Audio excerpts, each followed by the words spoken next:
Hello दोस्तों, मैं चंदन कुमार आपके अपने YouTube चैनल मैराथन जीके पर आप सबों का स्वागत करता हूँ। दोस्तों, आज की जो वीडियो है ये काफ़ी स्पेशल वीडियो है क्योंकि यहाँ हम लोग फिर से एक बार MCQ की रैपिड फायर राउंड को देखने वाले हैं। जी हाँ, अगर आप चैनल पर नए हैं तो चैनल को सब्सक्राइब जरूर कर लीजिएगा। आप लोगों ने इस MCQ की रैपिड फायर की भाग 1 और भाग 2 देख लिया होगा। चलिए दोस्तों, आज हम लोग पढ़ने वाले हैं वो पढ़ेंगे साइंस इम्पोर्टेंट MCQ को।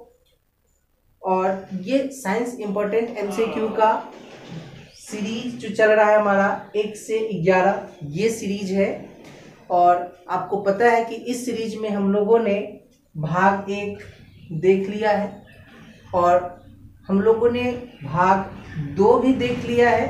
अब बारी है भाग 3।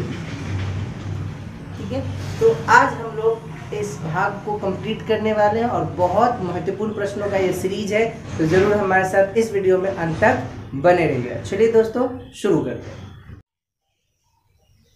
चलिए तो देखते हैं भाग 3 का पहला क्वेश्चन और सीरीज 1 से 11 का 14वां क्वेश्चन। अगर आप 13 क्वेश्चन नहीं देखें तो आप वीडियो के डिस्क्रिप्शन में जरूर देख लीजिएगा। चलिए, जो 14वां क्वेश्चन ये कहता है कि वॉशिंग मशीन किस सिद्धांत पर काम करता है। जी हाँ दोस्तों, वॉशिंग मशीन वह मशीन होता है जिससे हम कपड़े को वॉश करते हैं, उस मशीन के बारे में पूछा जा रहा है। जिसका सब आप जवाब जानते हो, इसका जवाब होता है अपकेंद्रीय बल, जिसे हम अंग्रेजी में सेंट्रीफ्यूगल फोर्स के नाम से जानते हैं। तो ये तो हो गया इस प्रश्न का जवाब। अब चलते इसके नियर अबाउट के सारे प्रश्नों को देखते हैं क्या क्या पूछा जाए। सबसे पहले तो दोस्तों आपको ये पता होना चाहिए कि सेंट्रीफ्यूगल फोर्स होता क्या है।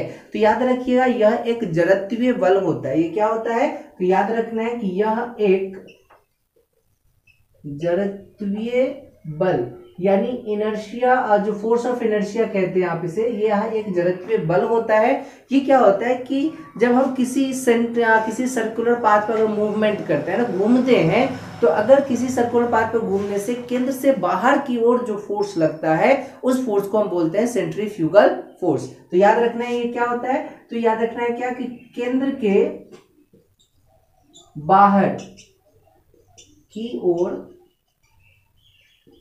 लगने वाला फोर्स। क्वेश्चन याद क्या रखना है, क्वेश्चन यहां से पूछ देता है कि अगर हम किसी सर्कुलर पाथ पर मूवमेंट कर रहे हैं तो अगर केंद्र से बाहर की ओर जो फोर्स लगता है उसे हम क्या कहते हैं। तो जवाब याद रखना है अपकेंद्रीय बल या सेंट्रीफ्यूगल फोर्स कहते हैं। इससे कई सारे उदाहरण पूछ ले, जैसे कि पहला क्वेश्चन तो आपको यही पूछ लिया गया कि वॉशिंग मशीन किस सिद्धांत पर काम करता है। दूसरा यह पूछ सकता है कि दूध से मक्खन निकालना। जी हाँ दोस्तों, क्वेश्चन क्या पूछेगा, दूध से मक्खन निकालना ये किस सिद्धांत के आधार पर किया जाता है। तो दूध से मक्खन निकालने की जो मशीन होती है यह भी आपके अपकेंद्रीय बल पर ही काम करता है। चलिए, अगर हम बात करें और जड़त्वीय बल के एक और उदाहरण की, तो एक होता है अभिकेंद्रीय बल, जो आपको ध्यान में रख लेना है। यहां से भी क्वेश्चन आपके एग्जाम में पूछ लिया जाता है। अभिकेंद्रीय बल जिसको बोलते हैं हम लोग सेंट्रीपिटल फोर्स, क्या बोलते हैं, सेंट्रीपिटल फोर्स के नाम से जानते हैं। अब देखो ये होता क्या है, तो दोस्तों याद रखना कि ये केंद्र से बाहर की ओर लग रहा था और ये कैसे लगेगा, तो ये लगेगा केंद्र से अंदर की ओर। अगर हम किसी सर्कुलर पाथ पर मूवमेंट कर रहे हैं, ठीक है, किसी सर्कुलर पाथ पर क्या कर रहे हैं हम लोग, मूवमेंट कर रहे हैं, घूम रहे हैं, तो जो अंदर की ओर लग रहा है, केंद्र से अंदर की ओर लगने वाला फोर्स, केंद्र से अंदर की ओर जो फोर्स लगेगा इसी को हम क्या बोलते हैं दोस्तों, सेंट्रीपिटल फोर्स बोलते हैं। इसके उदाहरण से आपसे क्वेश्चन कई सारा पूछ लिया जाता है। जैसे अगर हम इसके एग्जांपल की बात करें, अच्छा इसके एग्जांपल से पहले एक छोटा सा फॉर्मूला याद रखना कि सेंट्रीपिटल फोर्स बराबर क्या होता है। तो सेंट्रीपिटल फोर्स बराबर होता है F बराबर mv²/r। एक छोटा सा फॉर्मूला याद रखना कि सेंट्रीपिटल फोर्स बराबर क्या होता है। अगर हम इसके उदाहरणों की बात करें तो कोई भी सर्कुलर पाथ पर अगर मूवमेंट कर रहे हैं तो वो सारा उदाहरण इसी में आता है। जैसे आपने मेला में मौत का कुआं देखा होगा, गोल सा कुआं होता है, उसमें मोटरसाइकिल सवार जो है बड़ी स्पीड में जो है वो नचाते रहता है मोटरसाइकिल को। तो मौत के कुएं में साइकिल का चलना या मोटरसाइकिल का चलना ये सेंट्रीपिटल फोर्स का उदाहरण होता है। इलेक्ट्रॉन का रोटेट करना, ग्रहों का चक्कर लगाना, है ना, ये सारा। अगर आप किसी मोड़ से मुड़ते हो, साइकिल से जा रहे हो, मोड़ से अगर मुड़ जाते हो तो आपका बॉडी ऑटोमेटिक केंद्र की ओर झुक जाता है, मोड़ की ओर झुक जाता है, तो ये भी सेंट्रीपिटल फोर्स का ही उदाहरण होगा। तो इन सारे उदाहरणों को याद रखिएगा। इस तरह से यह क्वेश्चन कंप्लीट होता है। चलते हैं हम लोग क्वेश्चन नंबर 15 की ओर। चलिए दोस्तों, इस भाग का आज क्वेश्चन नंबर दूसरा देखते हैं और इस सीरीज का क्वेश्चन नंबर 15वां क्वेश्चन है कि W का मतलब होता है वाट, KW का मतलब होता है किलोवाट और MW का मतलब होता है मेगावाट। ये किसका यूनिट है? तो दोस्तों ये यूनिट होता है पावर का यानी शक्ति का। ये क्वेश्चन कई बार एग्जामिनेशन में पूछा जा चुका है। जैसे एग्जाम में जो क्वेश्चन पूछता है, जैसे आपसे रेलवे वगैरह में अक्सर आप पूछ देता है कि ये किसका यूनिट है। तो चलिए हम लोग थोड़ा सा यूनिट के बारे में और डिटेल इसको देखते हैं। सबसे पहले तो अगर हम पावर की बात करें कि पावर क्या होता है, तो आपको पता है कि रेट ऑफ डूइंग वर्क होता है, यानी कार्य करने की जो दर है, रेट ऑफ डूइंग वर्क, कार्य करने की जो रेट होती है हमारी, जिस रेट से हम काम करते हैं उसी को हम क्या बोलते हैं? तो उसको बोलते हैं हम लोग पावर। पावर कौन सी राशि होती है दोस्तों? तो ये आपकी अदिश राशि है यानी स्केलर क्वांटिटी होती है। और इसका अगर हम एसआई यूनिट देखें, अगर एसआई यूनिट की बात करें तो ये होता है वाट। तो ये आपको इतना तो याद रखना होगा पावर से रिलेटेड। अब चलते हैं इधर जो यूनिट दिया है ये कैसे कैसे हमारे क्वेश्चन में पूछा जा सकता है। अगर हम शक्ति बराबर देखें तो शक्ति बराबर होता है कार्य बटा समय। शक्ति बराबर क्या हो जाएगा? कार्य बटा समय, यानी जो काम कितना देर में हम करते हैं तो शक्ति बराबर क्या हो जाता है? कार्य बटा समय याद रखना है। और अगर हम इसे एज अ फॉर्मूला में तोड़े तो यही कार्य बटा समय क्या हो जाता है? जूल बटे समय हो जाता है, जिससे हम वाट के नाम से जानते हैं। आगे अगर देखें हम यूनिटों की बात करें तो दोस्तों ये जो W दिख रहा है जिसको हम लोग वाट बोलते हैं, W का मतलब क्या होता है? वाट होता है। KW का मतलब क्या होता है? किलोवाट होता है। और MW का बाद क्या मतलब क्या होता है? मेगावाट होता है। तो इस सब का मतलब क्या होता है, कितना कितना ये होगा? अगर हम इसको देखें तो आपको बता दूं कि एक वाट बराबर जो होता है 10 टू द पावर 7 अर्ग बटे यहाँ पर क्या हो जाएगा? सेकेंड। एक वाट बराबर, अगर हम एक किलो वाट की बात अगर हम करें, एक किलो वाट की अगर हम बात करें तो वो हो जाता है दोस्तों 1 किलो वाट बराबर होता है 1000 वाट। कितना हो जाएगा? 1 किलो वाट बराबर हम देखें तो ये हो जाता है आपका 1000 वाट। 1 वाट बराबर हमने यहाँ देखा। अगर हम बात करें 1 मेगावाट बराबर क्या होता है, तो 1 मेगावाट बराबर याद रखना है आपको 10 के पावर 6 वाट जो होता है ये होता है 1 मेगावाट बराबर। 1 मेगावाट बराबर क्या हो जाएगा? 10 के पावर 6 वाट हो जाएगा। तो ये कुछ वैल्यू याद रखना है जो न्यूमेरिकल वैल्यू आपके एग्जाम में पूछा जाता है। दोस्तों अगर हम पावर की बात करें तो पावर की एक और यूनिट होती है जिससे हम मशीनों की शक्ति की गणना करते हैं। मशीनों की शक्ति, पावर ऑफ मशीन जिसको बोलते हैं, शक्ति की गणना जो है ये हम किस यूनिट में करते हैं? तो याद रखना है दोस्तों आपको HP that means horse power, जिसे हम अश्व शक्ति कहते हैं। हॉर्स पावर के बारे में देखें तो 1 HP बराबर आपको वैल्यू याद रखना होगा, कितना होता है? 746 वाट जो होता है वो होता है 1 HP का मान, 746 वाट। तो ये याद रखना है 1 HP बराबर। यहाँ से भी क्वेश्चन आपके एग्जाम में खूब पूछे जाते हैं। अच्छा दोस्तों थोड़ा सा अगर हम देखें कि अगर इस यूनिट में थोड़ा सा बदलाव अगर कर दो, अगर टाइम जोड़ दो तो ये यूनिट कार्य या फिर ऊर्जा का यूनिट बन जाएगा।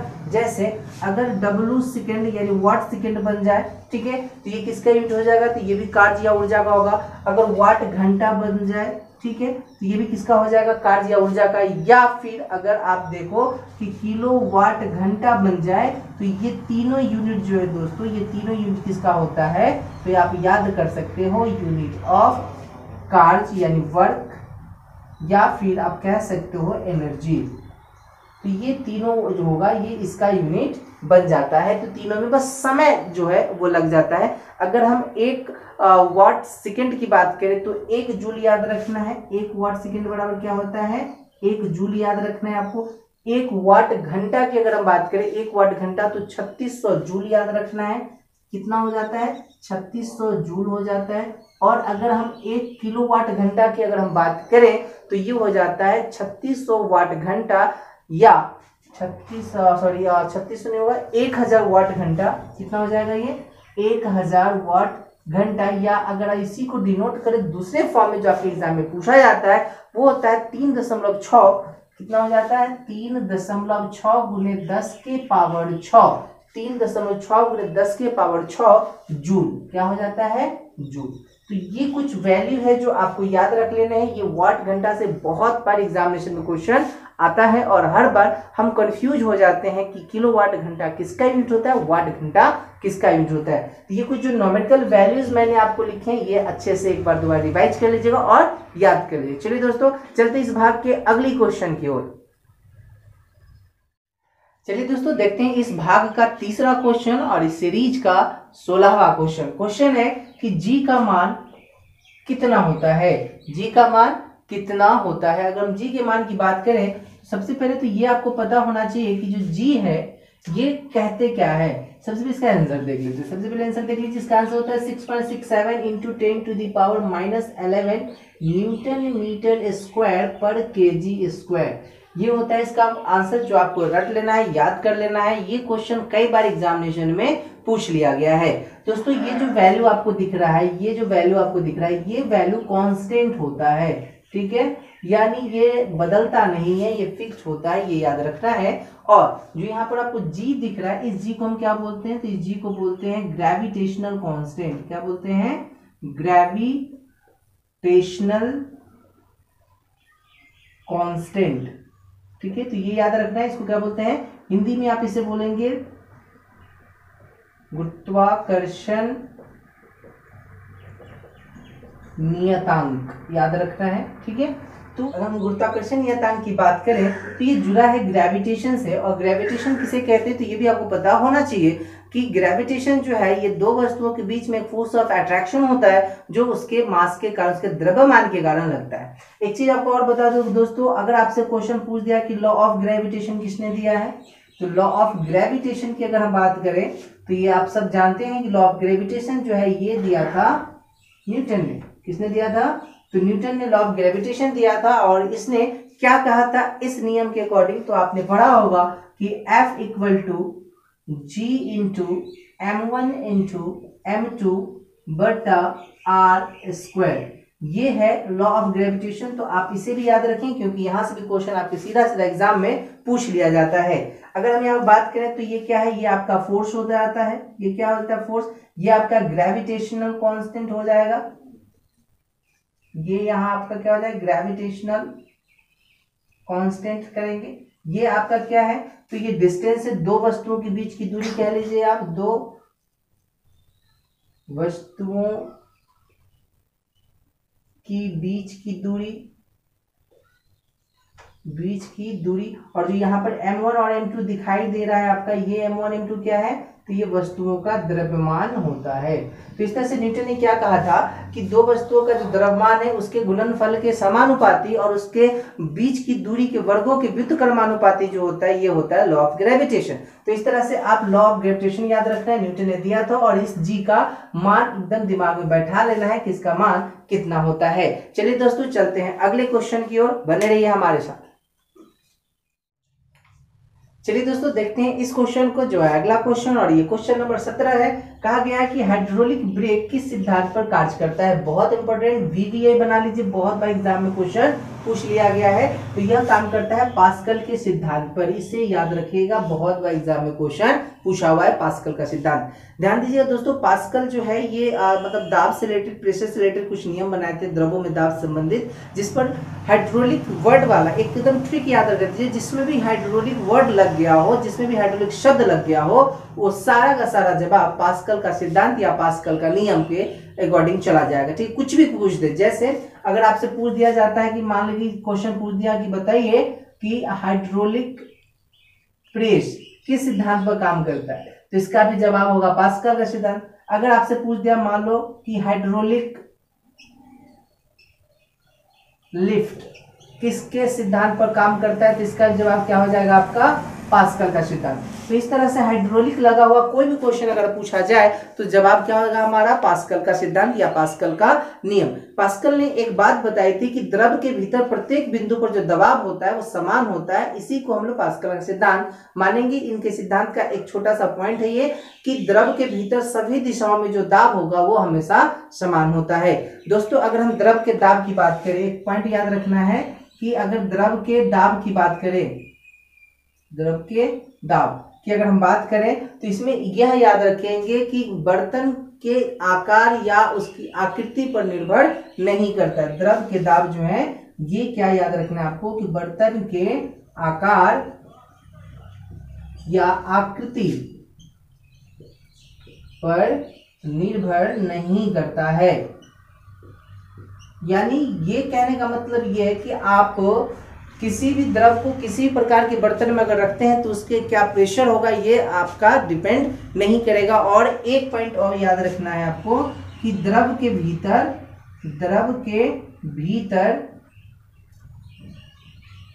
सभी दिशाओं में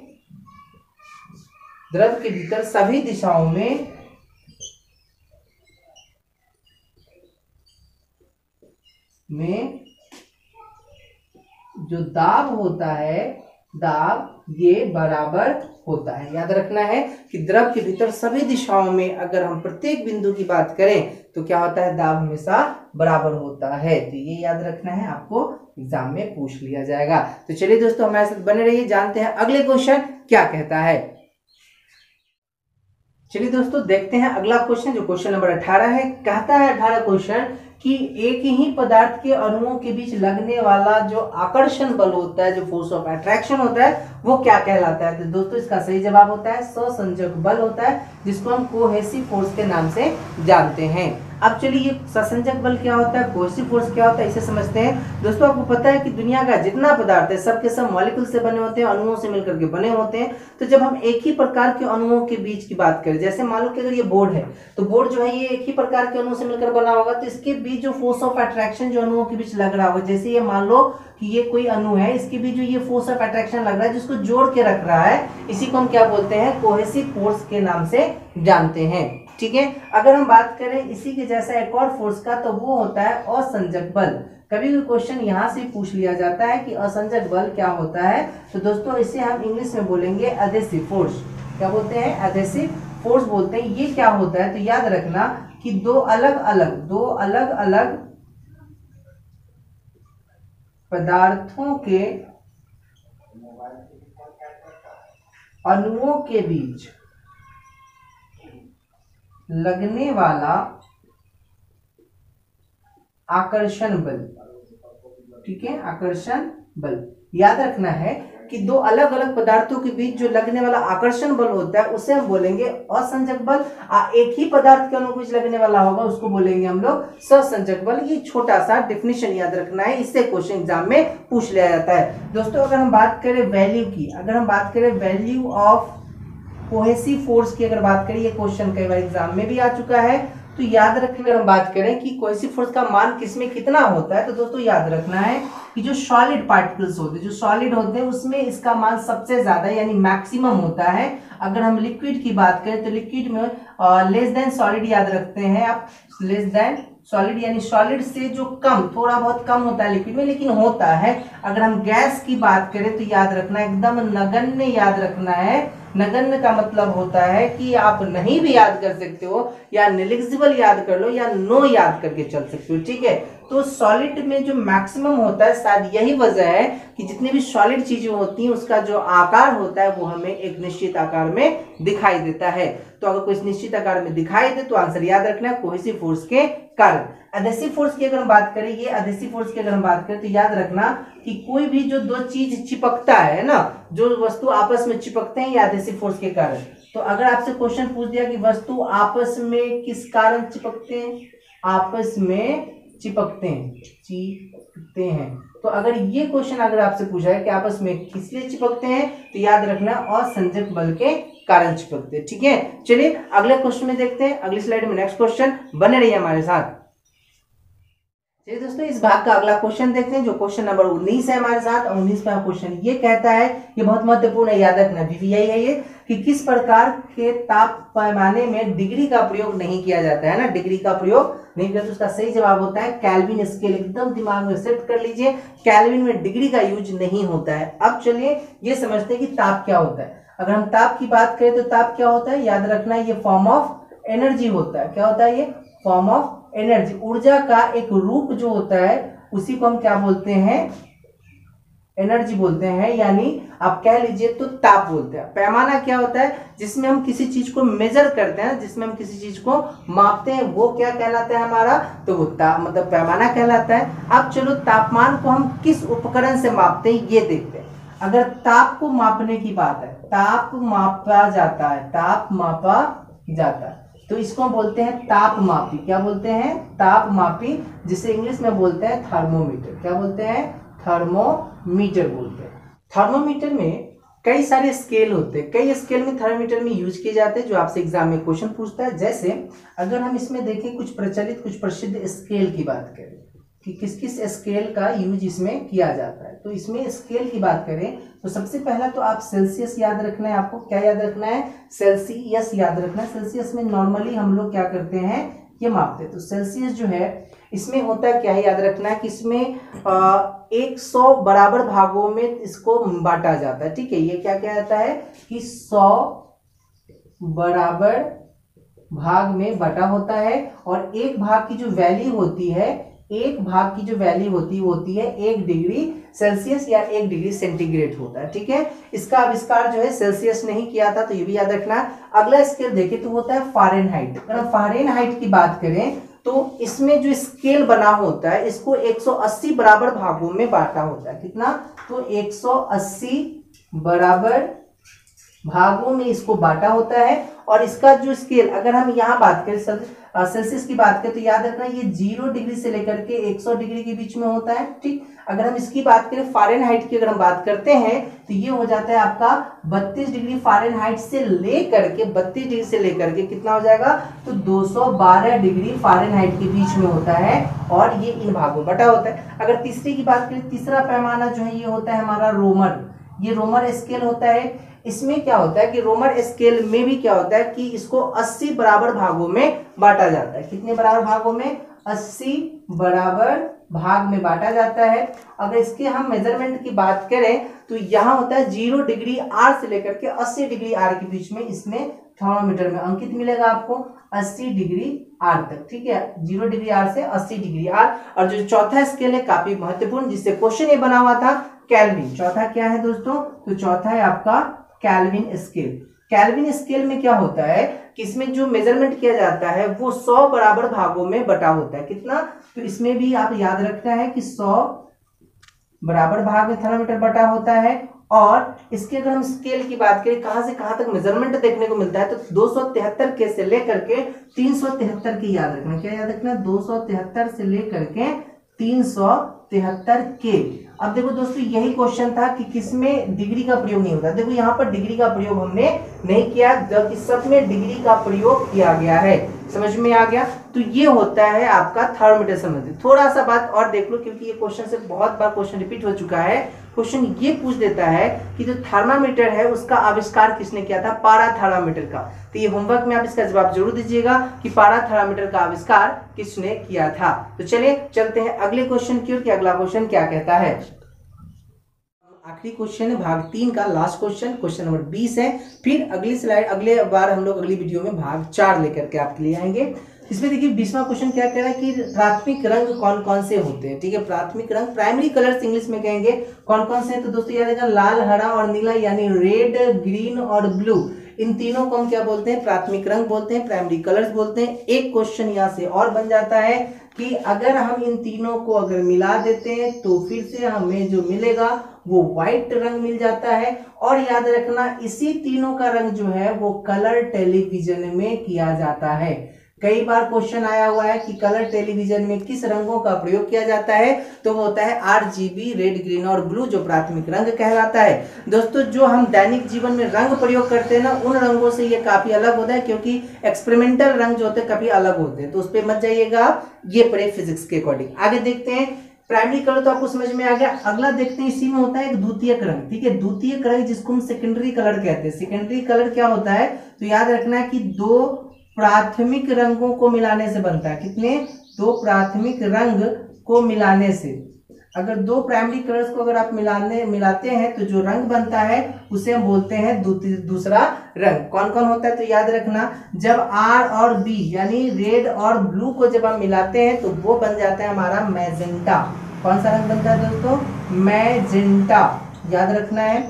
अगर हम बात करें R और G के बाद G और B की बात करें हम, यानी ग्रीन और ब्लू की बात करें, तो ये बन जाता है श्यान। क्या बन जाता है दोस्तों? श्यान कलर बन जाता है। अगर हम बात करें रेड और ग्रीन की बात करें, अगर हम रेड और ग्रीन की बात करें तो ये बन जाता है पीला। दोस्तों ये जो तीन कलर आपको दिख रहा है मैजेंटा, सियान और पीला, इन तीनों को कहते हैं सेकेंडरी कलर। और कमाल की बात की अगर तीनों को भी मिला दें आप तो जो बनेगा वो फिर से हमारा बन जाता है व्हाइट यानी सफेद रंग। आगे देखते हैं, इसी में एक होता है आपका कॉम्प्लीमेंट्री यानी संपूरक रंग। क्या होता है? संपूरक रंग होता है। इसको भी देख लीजिए, यहां से भी क्वेश्चन बनते हैं। संपूरक रंग यानी कॉम्प्लीमेंट्री कलर क्या होता है? तो याद रखना कि जिन दो रंगों को मिलाने से व्हाइट मिल जाए, दो रंगों को मिलाने से